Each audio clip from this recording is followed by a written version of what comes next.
বোধল ইউনিয়নের সুতিয়ারা গ্রামে মীর মুগ্ধ ফুটবল টুর্নামেন্টের ফাইনাল অনুষ্ঠিত। গতকাল বিকেলে ব্রাহ্মণবাড়িয়া সদর উপজেলার বুধল ইউনিয়নের সুতিয়ারা গ্রামে জমকালো আয়োজনের মধ্য দিয়ে অনুষ্ঠিত হয়েছে মীর মুগ্ধ ফুটবল টুর্নামেন্টের ফাইনাল ম্যাচ। ফাইনাল খেলায় মুখোমুখি হয় সুতিয়ারা বনাম দারমা টিম।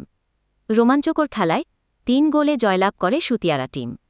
অনুষ্ঠানে প্রধান অতিথি হিসেবে উপস্থিত ছিলেন জনাব আলহাজ নূরে আলম সিদ্দিকী, সহসাধারণ সম্পাদক ব্রাহ্মণবাড়িয়া জেলা বিএনপি ও সাবেক ভাইস চেয়ারম্যান ব্রাহ্মণবাড়িয়া সদর উপজেলা। প্রধান বক্তা ছিলেন আলহাজ আতিকুর রহমান শফিক, চেয়ারম্যান বুধুল ইউনিয়ন পরিষদ।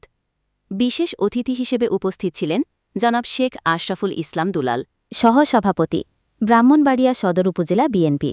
সুতিয়ারা গ্রামের কৃতি সন্তান মাওলানা শফিউল্লাহ সাদিকী, সিনিয়র যুগ্ম আহ্বায়ক ব্রাহ্মণবাড়িয়া সদর উপজেলা ওলামা দল। হাফেজ মোহাম্মদ হেদায়েতুল্লাহ, সভাপতি জামায়াতে ইসলামী বুধল ইউনিয়ন শাখা। এছাড়াও প্রোগ্রামে উপস্থিত ছিলেন জনাব মোহাম্মদ আলী, নুরু মিয়া, হাবিবুর রহমান, আবদুল্লাহ মেম্বার, জহির মিয়া, আব্দুল আলী, মিজান মিয়া ও নুরুল্লাহ। পুরো অনুষ্ঠানটি সুষ্ঠুভাবে পরিচালনা ও আয়োজন করেন সৈয়দ মিয়া, মোহাম্মদ সোহেল ও মোহাম্মদ তামিম। খেলাকে ঘিরে এলাকায় উৎসবমুখর পরিবেশ তৈরি হয়। ভয়েস অফ ব্রাহ্মণবাড়িয়া 24 সংবাদে সারাক্ষণ।